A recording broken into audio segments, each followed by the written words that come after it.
Welcome.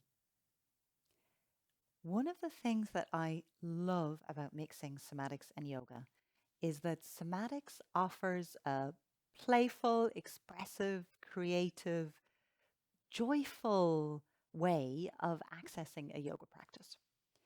So today we're going to do a pose called reverse trikonasana. I know it is not everybody's favorite, and I'm hoping to offer you a way of doing it that feels accessible no matter what sort of body you have or whether you love the pose or whether it's your nemesis. So we're going to need a mat, a low blanket folded, and some kind of chair. So I'll give you a moment to get those.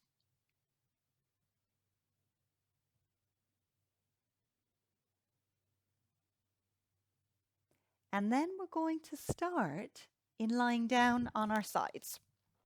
So I'm going to start on my left side. A little trickier than you think. You're going to be able to see easier than me.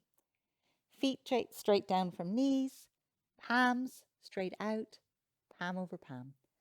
And we slide the top palm forward of the bottom palm and then back again. We slide the top palm forward of the bottom palm and then back. So you're sliding, gliding the fingers along the inside of the arm. And you allow that unfold, if you like.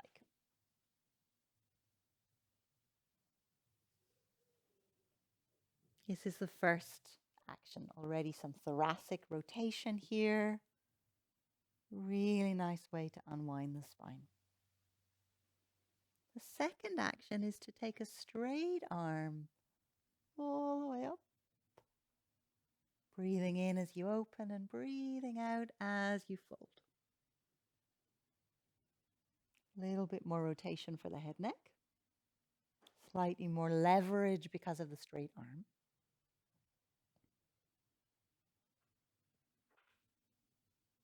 And then the next time that you come palm over palm, slide the top hand forward of the bottom hand. Slide the top leg back on the diagonal. And maybe watch it for a moment to start. The top arm does the same thing, opens into space, and the top knee comes towards the chest at the same time. We call this flamingo. Sliding top hand forward of bottom hand. And the knee comes towards the chest as you arc open with the arm. Lots of action going on along the side body, side hip, side leg. Very nice to do. And then pausing again, knee over knee, palm over palm. Going to move my pillow back so I have a little bit more space. And move the arms now on a diagonal to explore a new trajectory for the shoulder blade.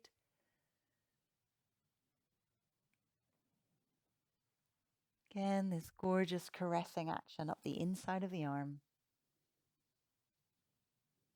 Little bit of movement in a lot of places.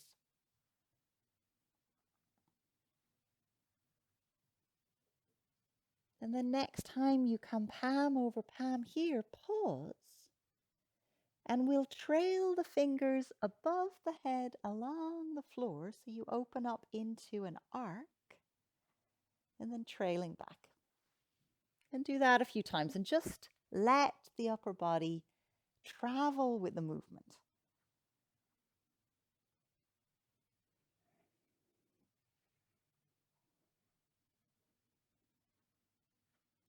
And the next time you're palm over palm, add a leg here as well. The top leg extends back behind you.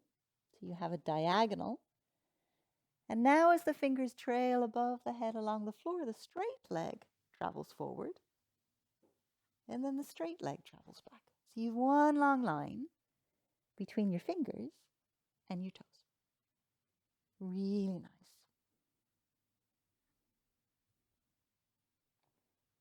Gorgeous after a long day gardening or in the office or driving or anywhere where your body's been a bit cramped.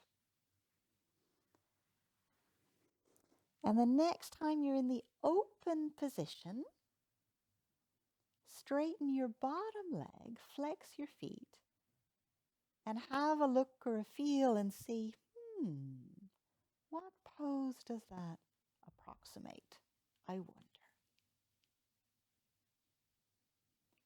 And then pause. Bring yourself back onto your back. Getting a register of that for a moment, all that work that we did on that first side.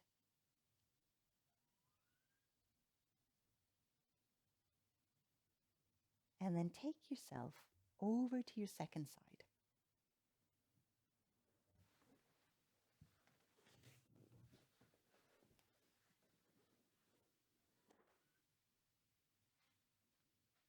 On our second side now, we take the same series of actions, gliding the hand, the left hand now forward of the right palm, back again, trailing the fingers up along the inside of the arm and then opening up into a T.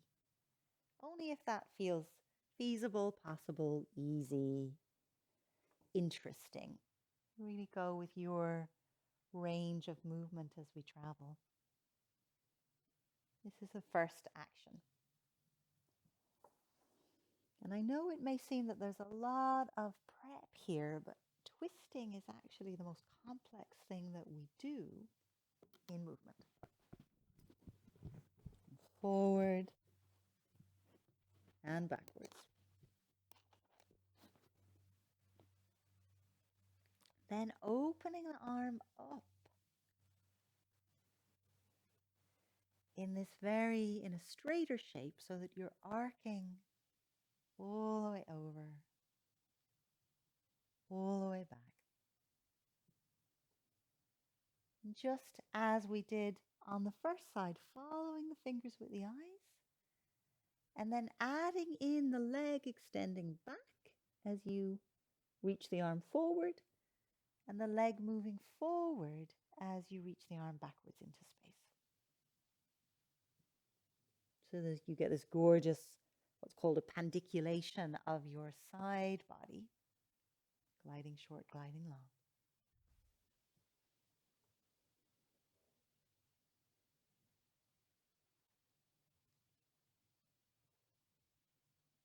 And pausing, palm over palm, knee over knee, moving your blanket back so that you have space now to travel on the diagonal with the arms,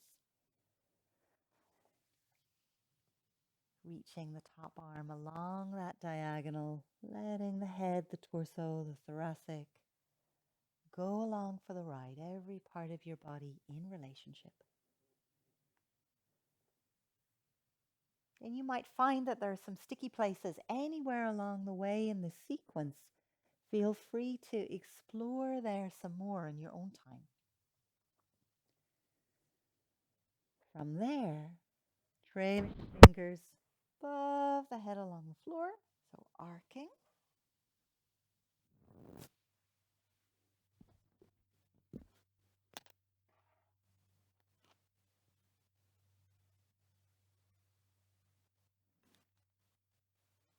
And then adding in the top leg.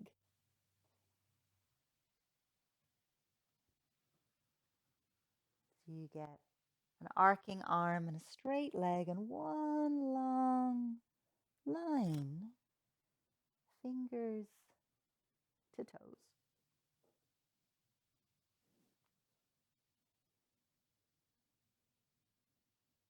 Enjoying just how long you can get.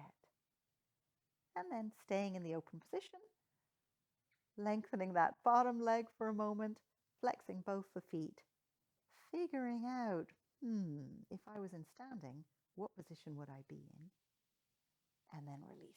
Out of that, brain tease, bring yourself onto the back again for the moment. Lengthen the legs and simply register that. How does that feel, what we've done so far?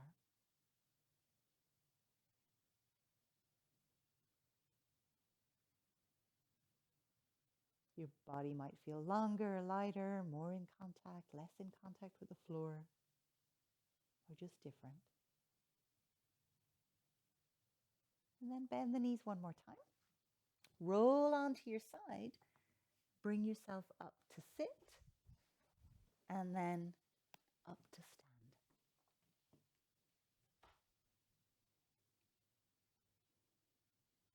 And when you come to stand, moving your blanket out of the way and taking your chair. Placing your chair on the mat. And we're going to take, as I said, a very accessible version of Revolved Trikonasana that uses our inner spirals. So I encourage you to lay down the train track of your alignment. So right foot forward, left foot back.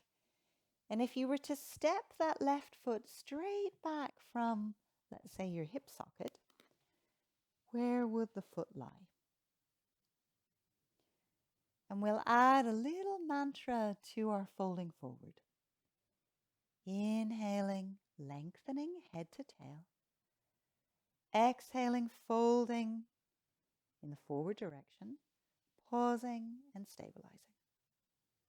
Inhaling, lengthening head to tail. Exhale, folding, pausing, stabilizing. One more. Inhale, lengthen head to tail. Exhale, fold, reaching the fingertips now onto the chair so you get a little bit of pushback from the fingers. Nice even plant in both of the feet. Now in Revolved Trick, we want to turn this direction, so towards the right. So I encourage you to take that unfurling arm now, just as you did on the floor, and let the pelvis, rest of the spine, do what it needs in order to follow that arm.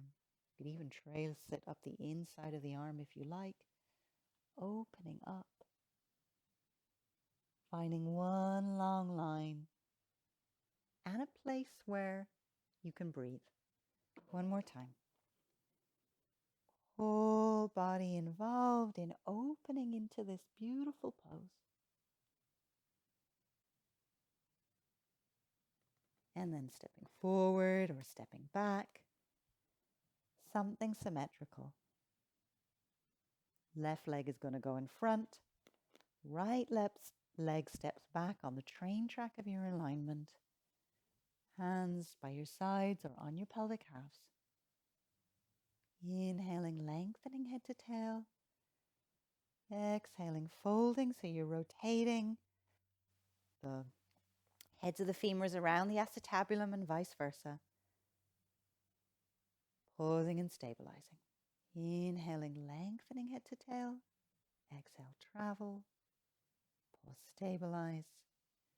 And whenever it is that you move towards the chair, do so but without leaning into the chair. So there's a quality of pushback, but not a lean in. You still have a clarity in your 2 feet. And as you start to trail the left arm now up and open, how does the pelvis move? How does the thoracic move? How does the lumbar spine move? How might the whole spine get congruent or in relationship with this pose? So how do your spirals express themselves? And how could it be easy? Stepping forward or back, wherever you wish, coming to stand. Finding your standing. And then a couple of times just taking a simple Utkatasana, organizing around your midline again.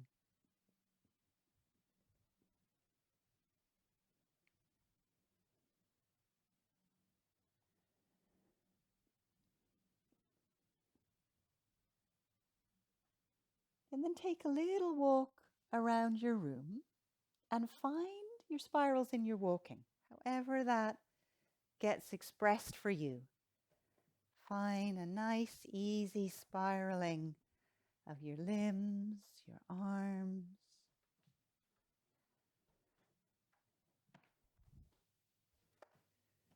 Centrality through your core and everything moving around that central core. Have fun playing with it. See you on the mat next time.